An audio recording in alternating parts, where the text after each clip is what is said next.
Hey, smart movers, we're doing it. We're getting there. We're now in the Hawkeye State, Iowa. I remember when I was in the fourth grade, it was between Iowa and Ohio. I remember saying this, social studies. I don't know. We were going around the room or something. Between one of these states, Ohio or Iowa, I just said it wrong. The accent was just blaring.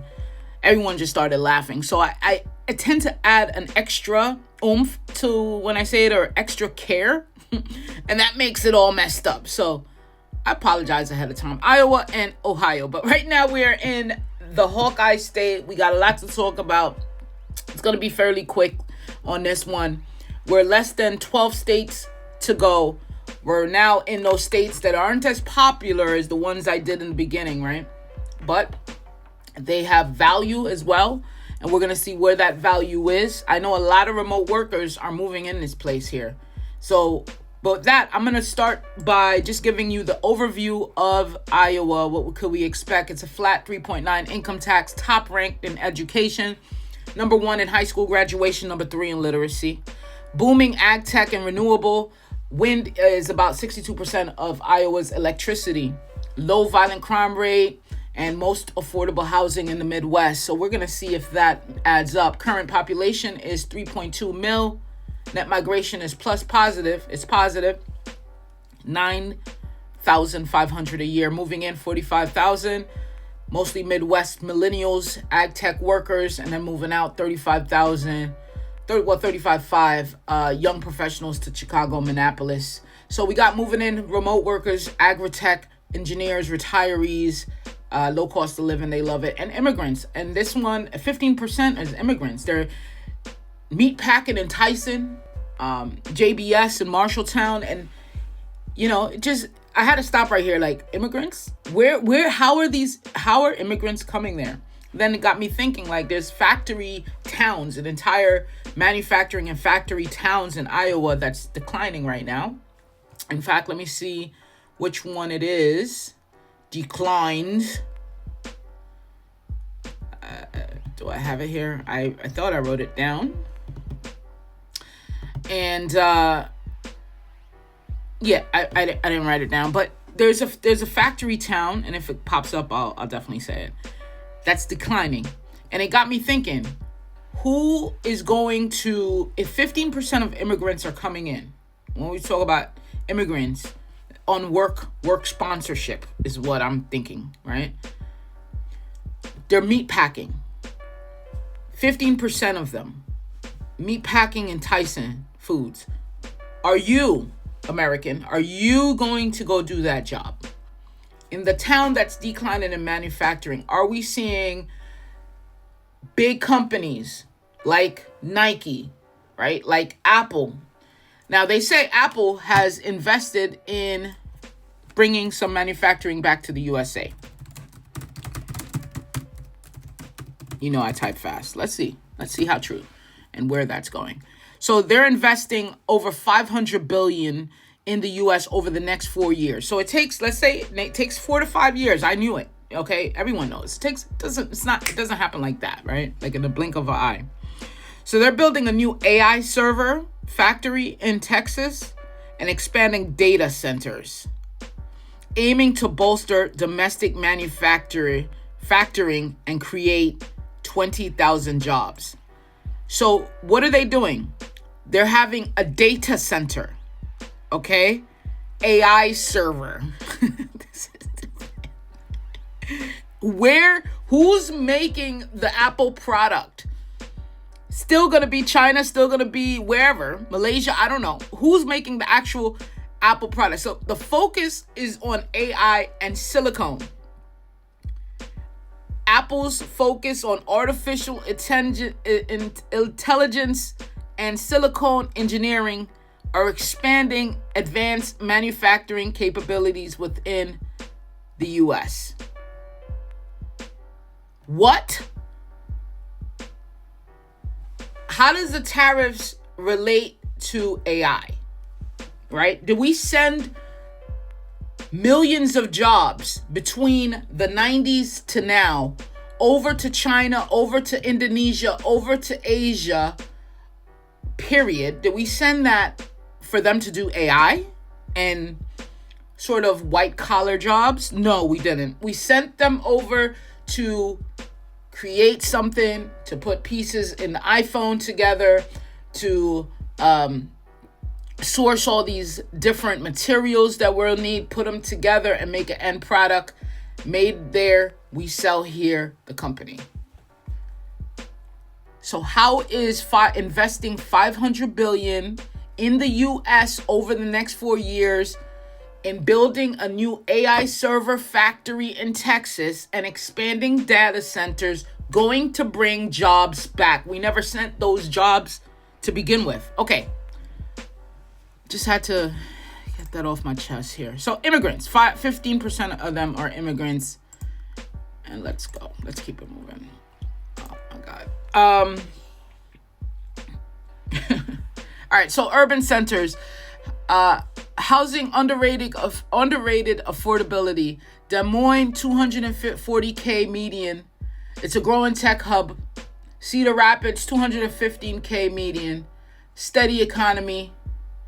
Rural deals, they got Ottumwa, 145K, but limited jobs there. Anytime you see housing that's so low, it's going to come with a price to pay. Either so rural that you don't have access to a lot, healthcare, anything. But then, you have to make your wells, your sewer, you have to do all of that water irrigation out on those lands. You could get it for 100K, but you got to deal with a lot. That brings it all the way up to you were basically paying 300K.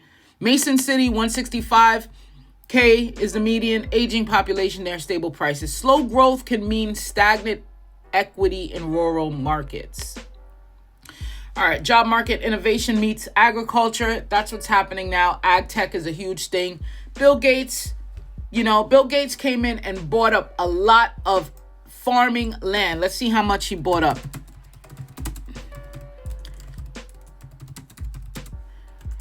All right.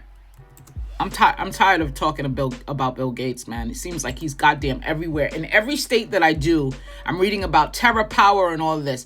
Bill Gates owns 275,000 acres of U.S. farmland. His answer to why he's buying so much of it, why do you think? He's the largest private owner of farmland in the United States. You know when he did this? Behind our backs? When you were scared about COVID, when you were sitting in the house, hunkering down, can't go to work, kids can't go to school, everything's canceled. You can't see your loved ones in the hospital. You got to wear 15 gloves, 15 masks on top of the other mask. And the stock market was crashing. Oh, but you're able to go buy DoorDash, though, and get your Uber Eats to your house, right? This is when he was doing that. I'm sorry, I'm a little peed off, but this whole thing there's an imbalance. There's a big, huge imbalance. What is he doing in farmland? And he's squeezing these farmers out. The average farm right now, the average size, the average acreage in Iowa right now, for you to even participate in the game is 355 acres. That's 300, let's put that in perspective, guys. 355 acres. These small farmers, they're just trying to grow corn, right? These ranchers or whatever, because the top three things coming out of Iowa as far as growing is eggs. You got eggs, you got corn, and you got pork. Okay? 355 acres, you could still be in the game. You could participate. Those costs are coming at your head top. And then guess what? We're adding tech now in it that costs, right? It costs to put Fitbit on all your chickens. See how much they're walking and free ranging. So you could put on the egg package that these are cage free range chicken eggs you're eating. Okay? It's a shame what these billionaires are doing to small, medium-sized, mom and pop. And what about the succession? Right? There's no succession plans. These farmers are aging. Their kids don't want to be a part of the farm. It's not a good look on TikTok, right? You want to go do a Forex, right? You want to go trade Forex. You want to be a trader. You want to go short the market. You want to have paper hands, baby. You want to have diamond hands, not paper hands. You want to go train ChatGPT. You want to code, right? You want to learn Python. I get it. Everything is on the net now. I get it. But where the apprenticeship comes in for electricians, plumbers, okay, farmers, ranchers, they don't want it. And then the immigrants come, they come in to be the farmhand. They learning more about farming. They doing it to the best of their ability. And guess what? We don't have jobs. No one wants those jobs. What are you talking about? What are you talking about? No one wants those jobs. You got 15% of people moving into Iowa. There's 9,500. They're plus positive on the net migration. 15% of those 9,500 are immigrants. And they're coming to go meet Pac. Guess where? Tyson. Come on, man. Let's talk about it. Like, we got to get real with it. We got to get real with it. The succession plan for these farmers, it's a dying industry. You got, it's not dying in sense of no one it's not going to be there. It's always going to be there. We got to grow food. It's dying where the succession of apprenticeship coming in a family unit and wanting to learn the business and continue the farm for generations. That's dying. It's now becoming, privatized by investment firms and guys like Bill Gates that comes in and they own all this stuff now. We're going to be eating manufactured commercial food from one source. There's one thing that they always say. You watch the water, you watch the food. You want to control the people, you control the water, you control the food. I'm sorry that it had to happen on the Hawkeye State for me to get this. But it's really like, come on, man. All right, so another booming sector in Iowa is insurance and finance. Des Moines is a national player in that. Healthcare, growing demand, especially for aging populations. What's struggling is manufacturing towns losing population. This is 500 billion. They going there? It's a manufacturing town, right? What do they manufacture there? What are we doing? No. Apple. We're doing AI. So all of these things, right? When we talk about the tariffs, we want it, and I'm hopeful, and I'm a firm believer that just slap some tariffs on there, make it equal for the U.S. We need to play the game. I think it's a little too late. That's number one, and I think the strategy behind it is not going to work. And if it does work, it's a 5 to 10 year plan. But the thing is, what we're interested in, what we want to do now is not working in a factory. So who's going to do the work? So when you talk about wages has to be high. Are you going to go work in a factory for what Vietnam, for what Indonesia, for what Chinese, what they work in a factory for to build the same product so it could come back to the U.S.? Are you going to do that? Remember, companies think about profits. It's profits overall. FedEx said it right in their mission statement, okay? FedEx mission statement is as transparent as it gets. All right, let me show you what FedEx mission statement is, and then we could go back on topic here. And you know what? I applaud it. I applaud FedEx mission statement because there's no blurred vision here. There's no, minced words. This is what we want. FedEx Corporation's mission statement is to produce superior financial returns for share owners by providing high value added logistics, transportation, and related business services through focused operating companies. Their entire mission is to produce superior financial returns for share owners. That's it. And most companies, they'll hide behind a minced up vision that makes it look like they value community, they value culture, they shut up. The goal is to make a profit. All businesses, their goal is to make a profit. So bringing back manufacturing here for, let's say, 300 big businesses or even the top 7, okay? Walmart, where you go through the aisles, where do you think all those things are made? Are we going to make that product? The product, we could get it cheaper, done somewhere. We have to do something different. It's got to be tariff with strategy, okay? I'm sorry, Iowa. I know you only came here to learn about the state, and here I am going off. Okay. All right, let's get back into it.